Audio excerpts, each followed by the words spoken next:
ॐ नमो भगवते वासुदेवाय। विदुर उवाच स्वायम्भुवस्य च मनोर्वंशः परमसम्मतः कथ्यतां भगवन् यत्र मैथुनेनैधिरे प्रजाः। प्रियव्रतोत्तानपादौ सुतौ स्वायम्भुवस्य वै यथा धर्मं जुगुपतुः सप्तद्वीपवतीं महीम्। तस्य वै दुहिता ब्रह्मन् देवहूतीति विश्रुता पत्नी प्रजापतेरुक्ता कर्दमस्य त्वया नघा। तस्यां स वै महायोगे युक्तायां योगलक्षणैः ससर्ज कतिधा वीर्यं तन्मे शुश्रूषवे वद। रुचिर्यो भगवान् ब्रह्मन् दक्षो वा ब्रह्मणः सुतः यथा ससर्ज भूतानि लब्ध्वा भार्याञ्च मानवीम्। मैत्रेय उवाच प्रजासृजेति भगवान् कर्दमो ब्रह्मणोदितः सरस्वत्यां तपस्तेपे सहस्राणां समादश। ततः समाधियुक्तेन क्रियायोगेन कर्दमः सम्प्रपेदे हरिं भक्त्या प्रपन्नवरदाशुषम्। तावत्प्रसन्नो भगवान् पुष्कराक्षकृते युगे दर्शयामास तं क्षत्तशाब्दं ब्रह्म दधद्वपुः। सतं विरजमर्काभंसितपद्मोत्पलस्रजम् स्निग्धनीलालकव्रातवक्त्राब्जं विरजोऽम्बरम् किरीटिनं कुण्डलिनं शङ्खचक्रगदाधरम् श्वेतोत्पलक्रीडनकं मनस्पर्शस्मिते क्षणम् विन्यस्तचरणां भोजमं सदेशे गरुत्मतः। दृष्ट्वा खेवस्थितं वक्षश्रियं कौस्तुभकन्धरम् जातहर्षोपतन्मूर्ध्नाक्षितो लब्धमनोरथः। गीर्भिस्त्वभ्यगृणात् प्रीतिस्वभावात्मा कृताञ्जलिः।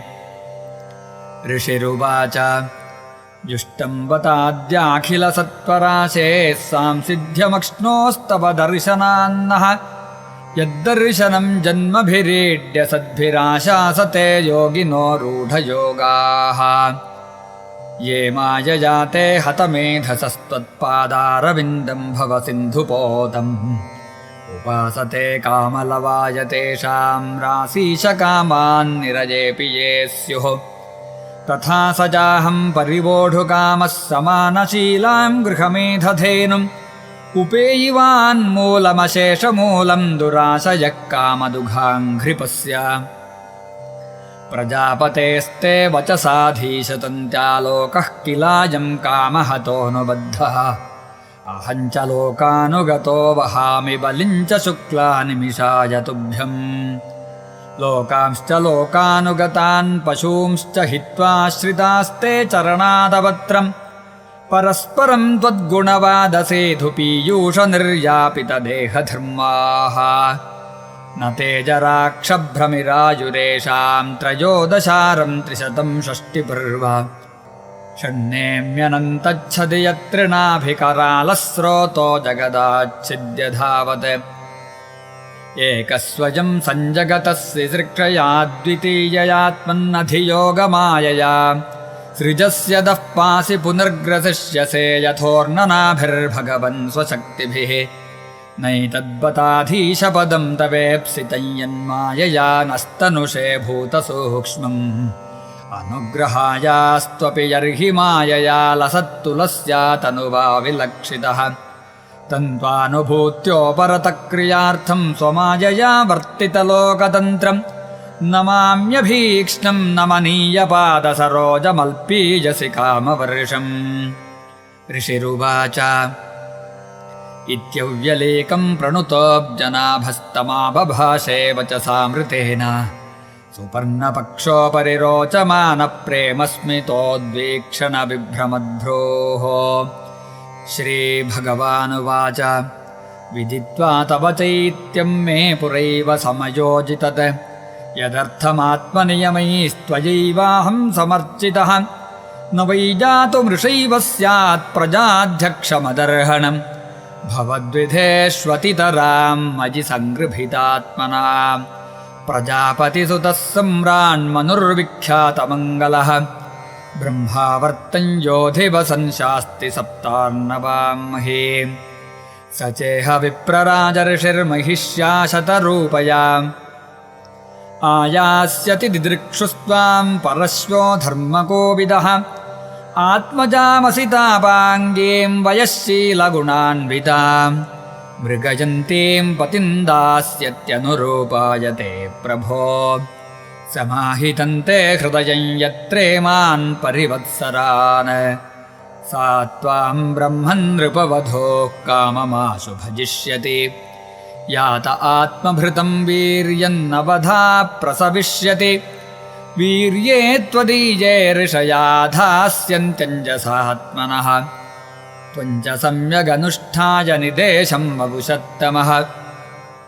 मयि तीर्थीकृताशेषक्रियार्थो मां प्रपत्स्यसे कृत्वा दयाञ्च जीवेषु दत्त्वा चाभयमात्मवान् मय्यात्मानं सह जगद्रक्ष्यस्यात्मनि चापि मां सहाहं स्वांशकलया त्वद्वीर्येण महामुने तव क्षेत्रे देवहूत्यां प्रणेष्ये तत्त्वसंहिताम् मैत्रेय उवाच एवं तमनुभाष्याथ भगवान् प्रत्यगक्षजः जगाम बिन्दुसरसः सरस्वत्या परिश्रितात् निरीक्षितस्तस्य ययावशेषसिद्धेश्वराभिष्टुतसिद्धमार्गः आकर्णयन् पत्ररथेन्द्रपक्षैरुच्चारितं स्तोममुदीर्णसाम अथ सम्प्रस्थिते शुक्ले कर्दमो भगवान् ऋषिः आस्ते स्म बिन्दुसरसितं कालं प्रतिपालयन् मनुस्यन्दनमास्थाय शातकौम्भपरिच्छदम् आरोप्य स्वान् दुहितरं सभार्यः पर्यटन्महीं तस्मिन् सुधन्वन्नहनि भगवान् यत्समादिशत् उपायादाश्रमपदं मुनेः शान्तव्रतस्य तत् यस्मिन् भगवतो नेत्राण्यपतन्नश्रुबिन्दवः कृपया सम्परीतस्य प्रपन्नेऽर्पितया भृशम् तद्वै बिन्दुसरो नाम सरस्वत्या परिप्लुतं पुण्यं शिवामृतजलं महर्षिगणसेवितं पुण्यद्रुमलताजालैः कूजत्पुण्यमृगद्विजैः सर्वर्तुफलपुष्पाढ्यं वनराजश्रियान्वितं मत्तद्विजगणैर्घुष्टं मत्तभ्रमरविभ्रमं मत्तबर्हि नटाटोपमाह्वयन्मत्तकोकिलं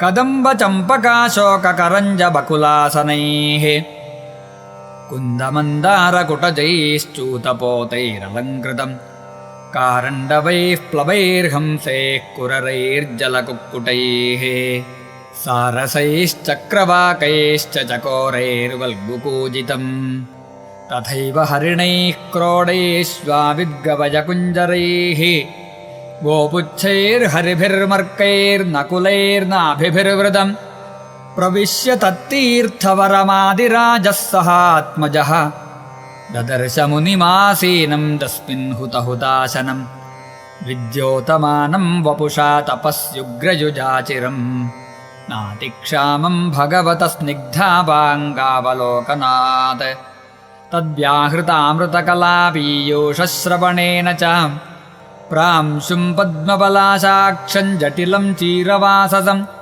उपसंश्रित्य मलिनं यथार्हणमसंस्कृतम् अथोटजमुपायातन्नृदेवं प्रणतं पुरः सपर्यया पर्यगृह्णात् प्रतिनन्द्यानुरूपया गृहीतार्हणमासेनं संयतं प्रीणयन्मुनिः स्मरन् भगवदादेशमित्याह श्लक्ष्णया गिरा नूनं चङ्क्रमणं देव सतां संरक्षणाय ते वधाय चासतां यस्त्वं हरेः शक्तिर्हि पालिनी योऽर्केन्द्वग्नीन्द्रवायूनां यमधर्मप्रचेतसां रूपाणि स्थानाधत्से तस्मै शुक्लाय ते नमः न यदा रथमास्थाय जैत्रं मणिगणार्पितं विस्फोर्जच्चण्डको दण्डो रथेन त्रासयन्नघान् स्वसैन्यचरणक्षुण्णं वेपयन्मण्डलं भुवः